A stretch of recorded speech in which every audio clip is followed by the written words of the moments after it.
yang menurut saya penting untuk saya utarakan, yaitu bahwa datangnya Ba'alwi kepada Syekh Mahdi Ar-Raja'i yang pertama adalah mengkonfirmasi tentang tidak ada masalahnya basis ideologi seseorang dengan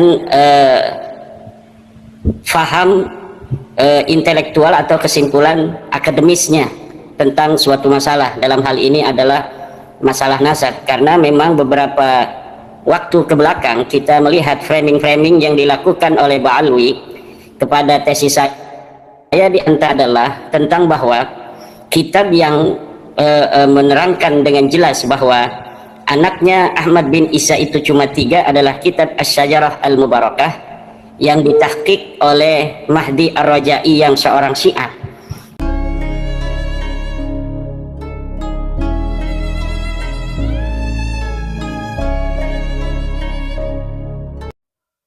Assalamualaikum warahmatullahi wabarakatuh. Saudara-saudaraku sebangsa setanah air yang kami cintai, yang kami muliakan, dimanapun Anda berada.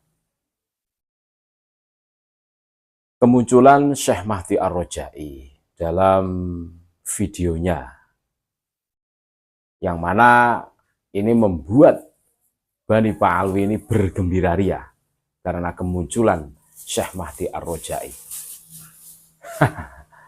Tetapi ini lucu.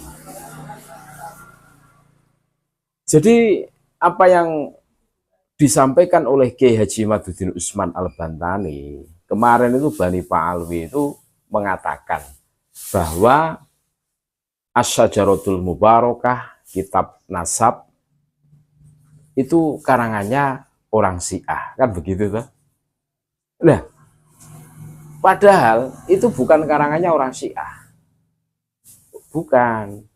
Syekh Fakhruddin Ar-Razi itu bukan orang Syiah.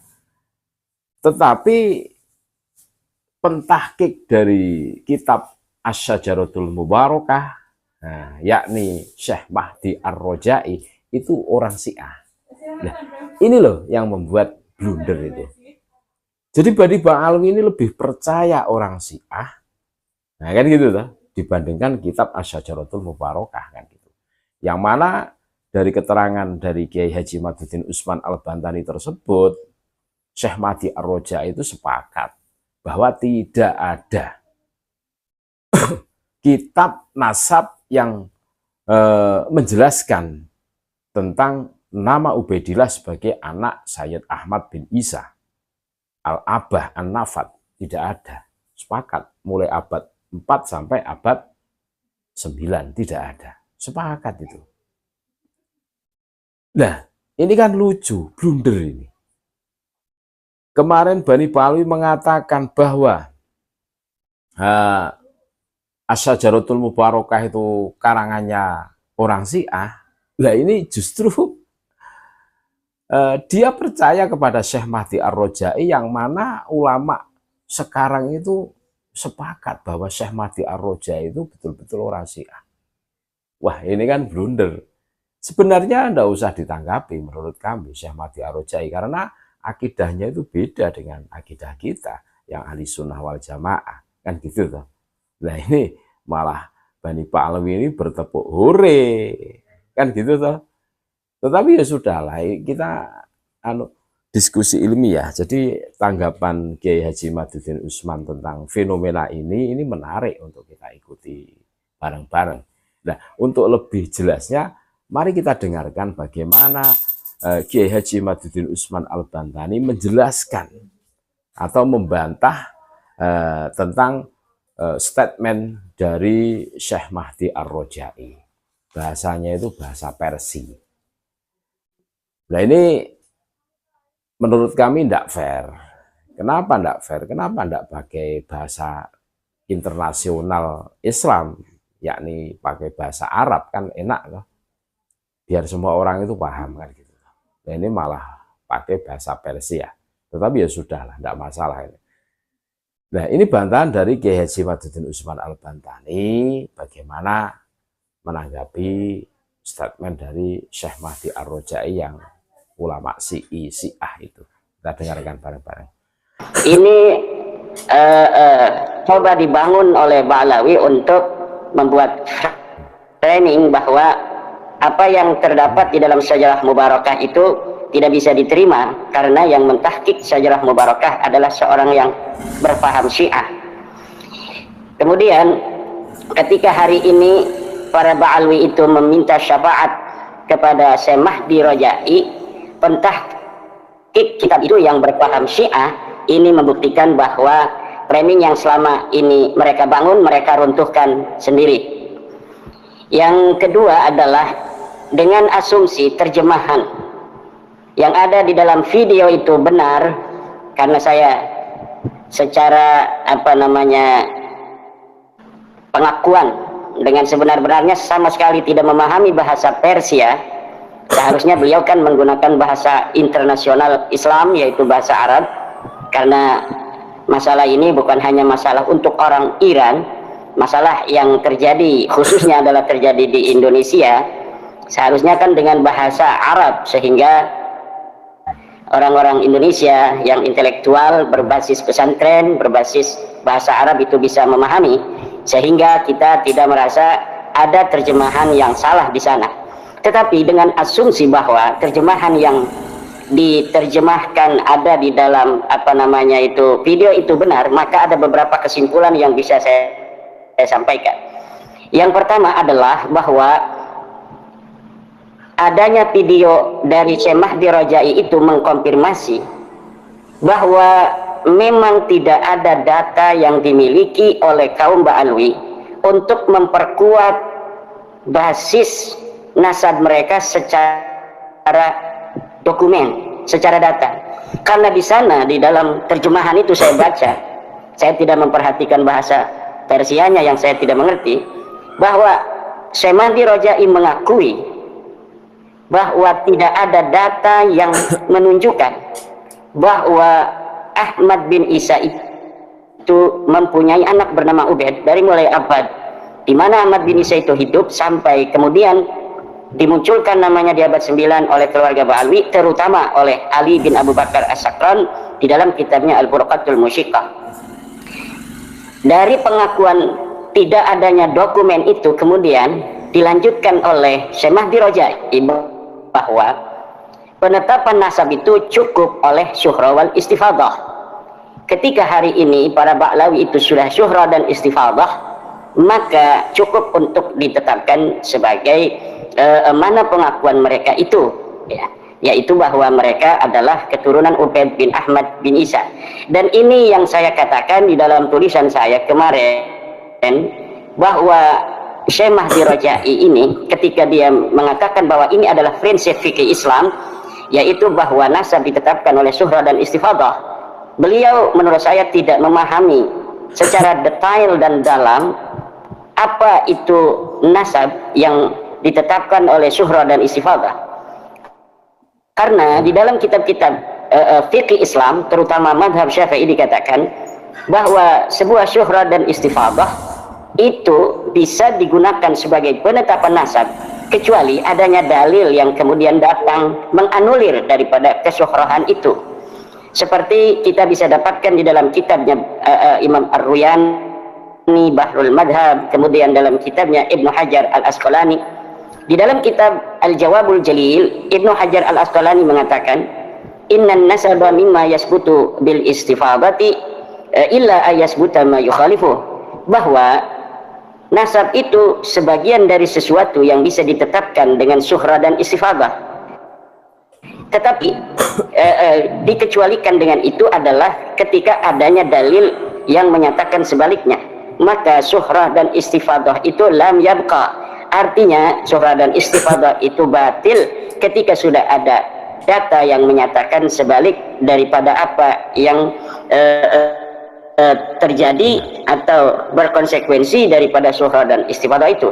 Ketika hari ini bahwa kenal di tengah-tengah masyarakat Indonesia bahwa kaum Ba'alwi ini yang merupakan keturunan dari Alwi bin Ubaidillah, merupakan keturunan dari Ahmad bin Isa pula, dengan asumsi bahwa Ubaid yang merupakan ayah Alwi adalah merupakan anak Ahmad bin Isa, Dan kemudian hari ini telah terbukti, terbongkar adanya data-data yang begitu banyak yang menyatakan bahwa ternyata Ahmad bin Isa tidak mempunyai anak bernama Ubaid. Ubaid bukanlah anak Ahmad bin Isa, dan pula telah ditemukan dalil-dalil yang menyatakan bahwa Ubaid adalah anaknya Isa, anaknya Alwi, anaknya Muhammad, anaknya Himham, dan anaknya Aun. Jadi Ubaid bin Isa bin Alwi bin Muhammad bin Himham bin Aun. Mereka, nama-nama yang disebutkan ini adalah nama yang sama yang terdapat dalam silsilah Bani Ahdal, karena para Ba'alwi ini pada abad ke-9 itu menganggap diri mereka bersepupu dengan Bani Ahdal. Tapi karena kemudian Bani Ahdal telah terbukti di dalam kitab-kitab nasab yang dapat ditemukan ketika itu bahwa Aun ini tidaklah merupakan bagian daripada keluarga Nabi. Aun yang diatribusikan oleh Bani Ahdal sebagai bin Musa al-Kadzib kemudian tertolak oleh kitab-kitab nasab yang telah ditemukan pada waktu itu, bahwa Musa al-Kadzib sama sekali tidak mempunyai anak bernama Aun.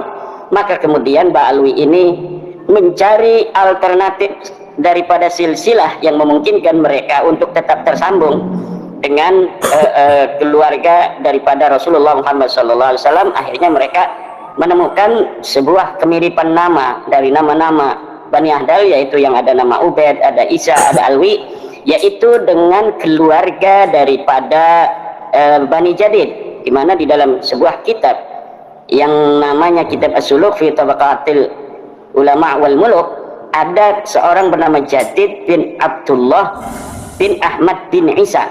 Jadi ada miripnya tuh, ada Isa di situ, ada Abdullah, yang supaya ini menjadi lebih masuk akal maka Abdullah ini diatribusikan sebagai Ubaid, yang kemudian dikatakan karena tawaduknya Abdullah ini maka kemudian dia mentasgir namanya menjadi Ubaidullah.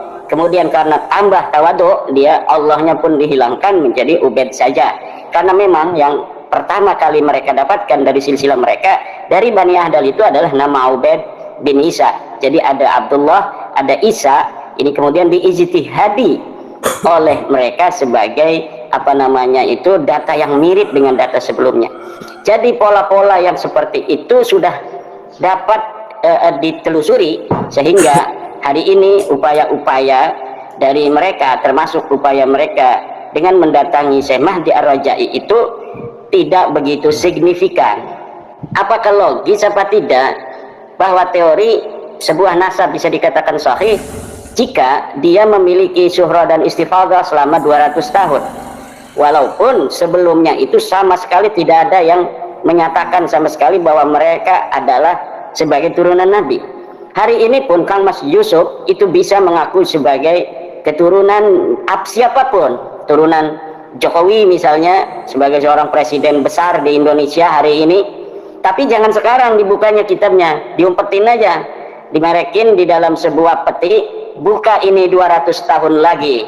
Maka setelah 200 tahun lagi dibuka ini bahwa Yusuf Mas bin Jokowi.